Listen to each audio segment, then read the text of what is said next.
Welcome to Art Ed Radio, the podcast for art teachers. This show is produced by the Art of Education University, and I'm your host, Tim Bogatz.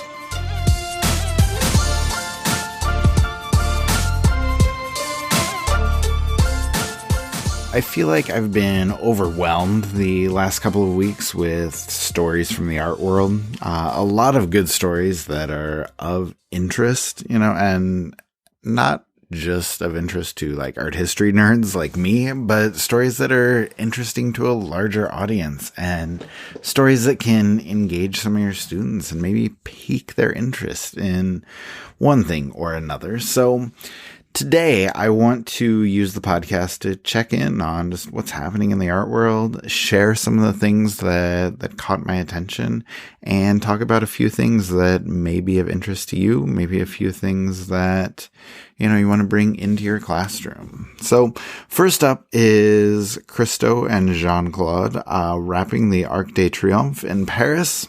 Well, obviously they didn't wrap it because, Christo died last year and his wife Jeanne-Claude passed away about a decade ago, I think. I want to say like 2010, 2009 maybe. But they had dreamt throughout their lives of wrapping the Arc de Triomphe, and their vision for that has now been realized after their deaths. Now, if you know Christo and Jeanne-Claude's work, you can already imagine what this looked like. You've seen giant wrap buildings before, including the wrapped Reichstag in Germany. And it's very simple in some ways, just fabric wrapped around a building, but it's so complex in so many other ways. Just thinking about how much work it had to take to put that piece together, from the amount of fabric that is needed to the number of people needed to set it up, and God knows what kind of precautions they need to take to not damage something as iconic as the Arc de Triomphe. Just the logistics of that are mind-blowing.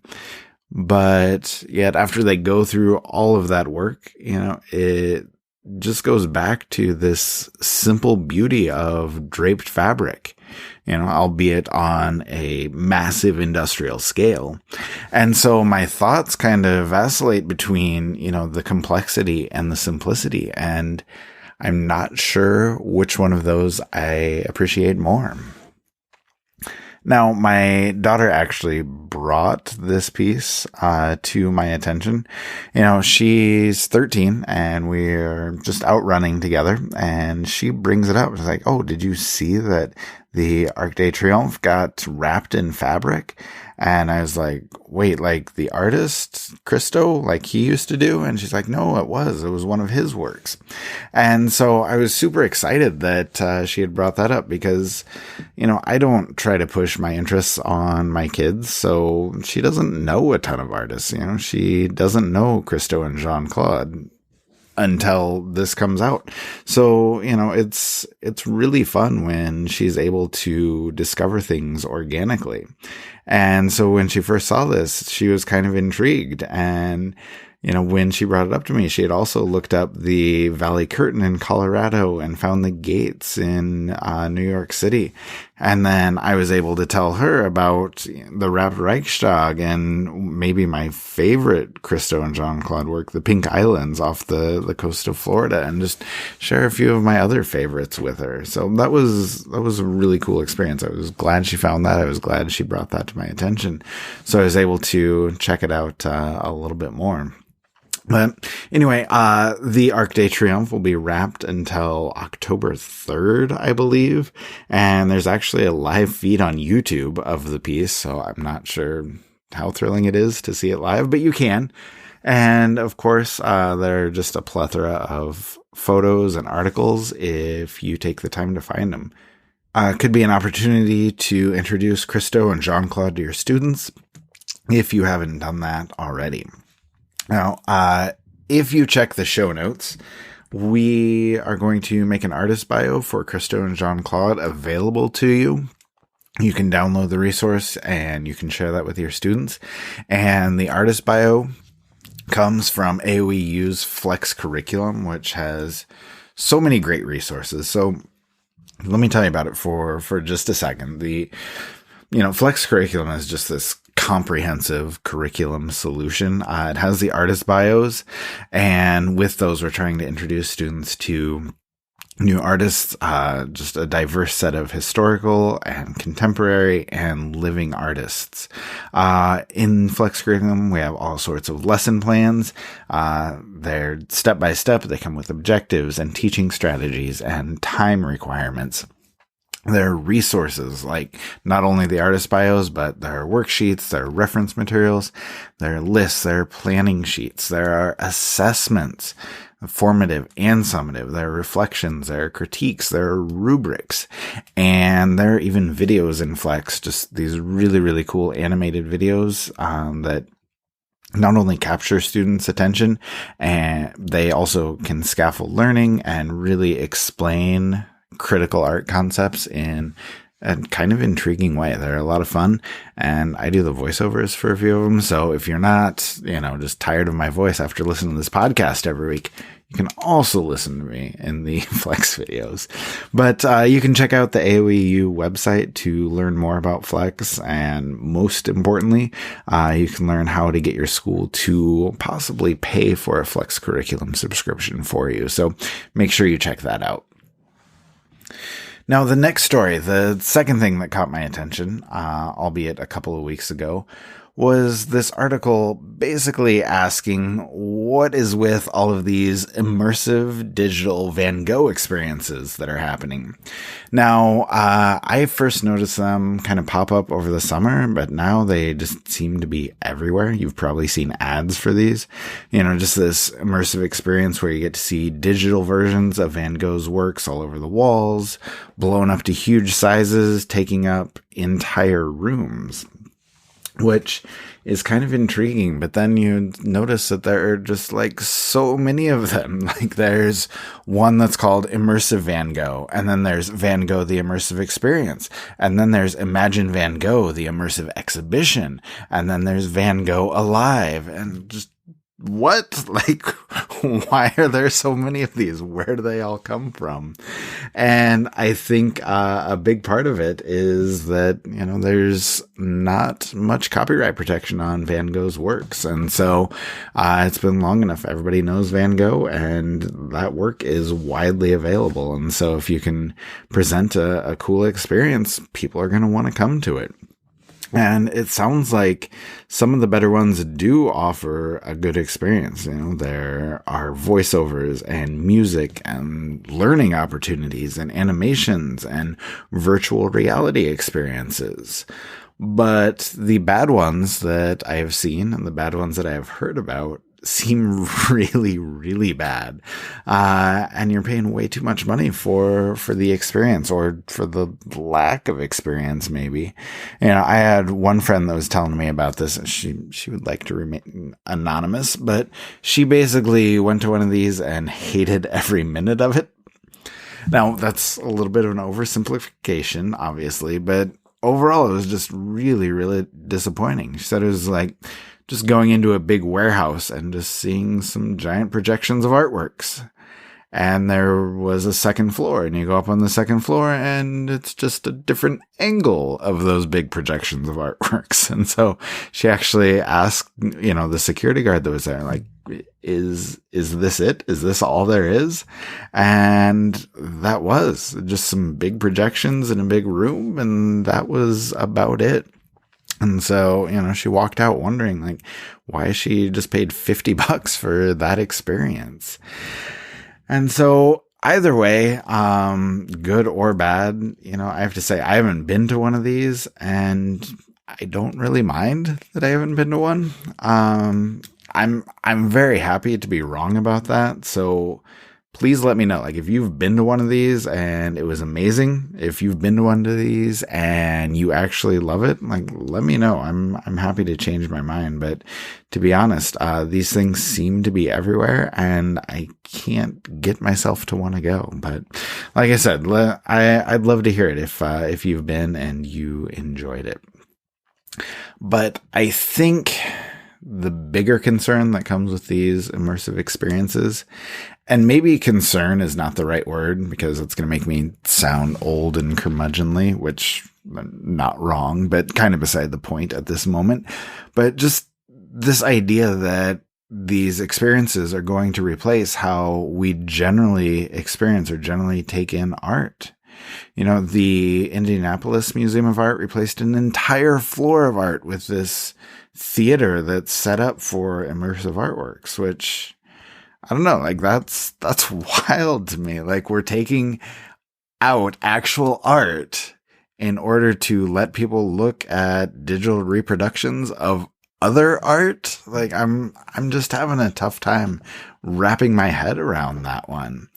And again, with this, I'm happy to be wrong, but on this one, it's going to take a little bit more convincing to change my mind, I think. Now, third on my list that I wanted to share was this great story written about Jasper Johns. I believe it was in Vulture magazine online, and it's by Jerry Saltz, art critic, I believe, and it's titled Jasper and Me, with the subtitle of "The Artist Who Invented Contemporary Art Also Changed My Life," which, if that subtitle doesn't get you to read, I don't know what will. And okay, maybe yes, this one is just for the art history nerds. It's a long read, like pretty long, but it talks in depth about Jasper Johns, about his work, about his place in art history, and how he relates to the work that came before and the work that came after him. And it was interesting to me to kind of hear about and learn more about his break with abstract expressionism and what he was trying to do with his own paintings. And it includes a lot of just kind of personal anecdotes about the author's interactions with Jasper Johns. The author, Jerry Saltz, is a big fan of Johns' work. He comes out and says exactly that. And he's interacted with Johns socially for decades. So that leaves him with a number of stories that are just fantastic to read. You know, as I said, this is a long article, but if you like Jasper Johns, you know, it is definitely worth reading. It won't translate to the classroom. I'll just come out and tell you that right now. I don't think anything in there is going to capture the attention of your kids. But if you are interested, if you want to know more about Jasper Johns as a person, learn a little bit more about his work, the stories behind his work, I honestly can't imagine anything better. So we'll link to that in the show notes as well if you would like to check it out, if you would like to set aside some time and give that a read. Now, finally, the last story that I want to talk about is what is maybe a coda to the Gardner Museum heist from Boston from 1990, a little over 30 years ago. Robert Gentile, who is the last surviving person of interest from the Gardner Museum heist investigation, died last week after a stroke. Now, if you watch the This Is a Robbery documentary on Netflix, you will, of course, remember Robert Gentile. He is quite the character. You know, I'm not sure what role he may have played in the heist, you know, if any role at all, but it seems like it might be difficult to ever solve this case if there are no living persons of interest anymore.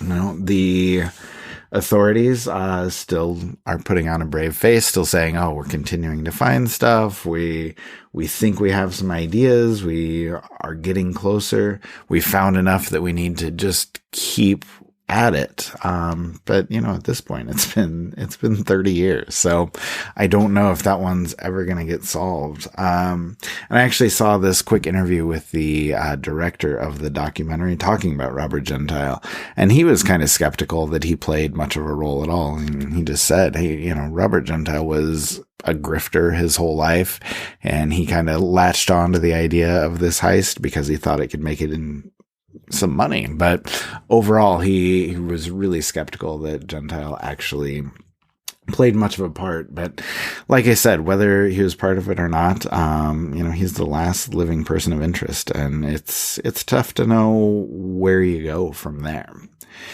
And just thinking about that, I know a lot of teachers talk to their students about the heist, and something that always captures your attention. And, maybe your kids are familiar with this really famous art crime. Maybe they aren't yet. But no matter the case in your classroom, this story can kind of give you an opening if you want to discuss it in your room as well. And so that leaves me with the question, how else do we bring some of this, some of these stories into the classroom? I think the best place to start is probably with Christo and Jeanne-Claude. Their work is eminently approachable. It is easy to understand, and visually it can be absolutely striking. Like I talked about at the beginning of the episode with my daughter, kids respond to it. They generally really love the work of Christo and Jeanne-Claude, and at the very minimum, it'll bring about a reaction from them. All good art brings out a reaction and gives you an opening to talk about a lot of cool things. So, like I said, check the show notes for the artist bio that we'll have available for you to download. Really cool resource from the Flex curriculum.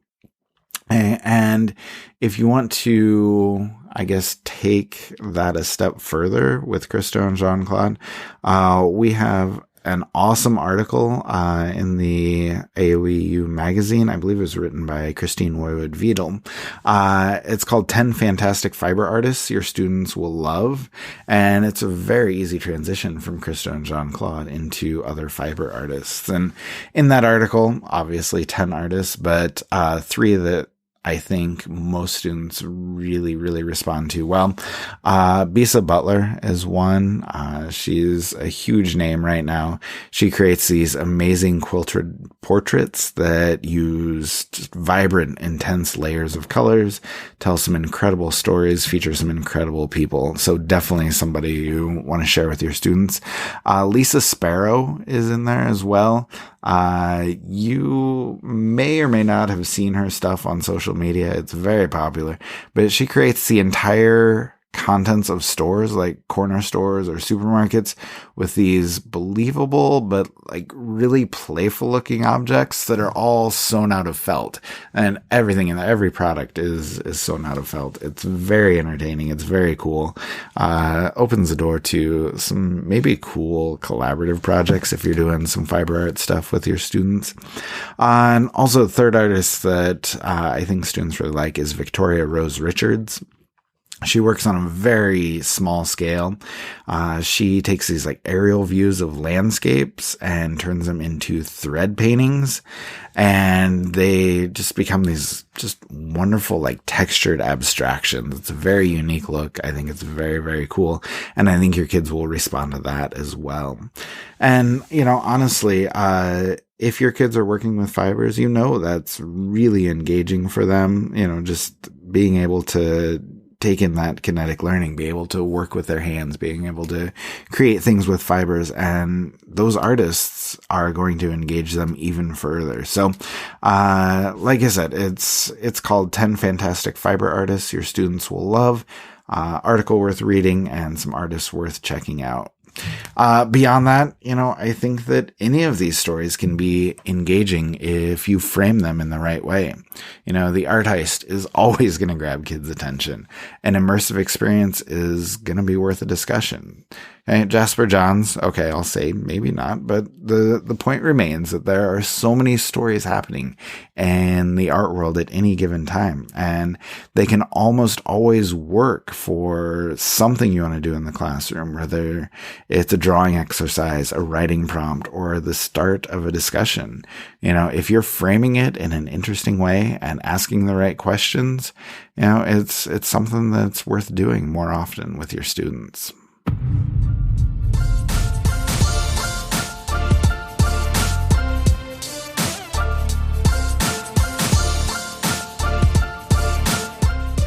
Art Ed Radio is produced by the Art of Education University with audio engineering by Michael Crocker.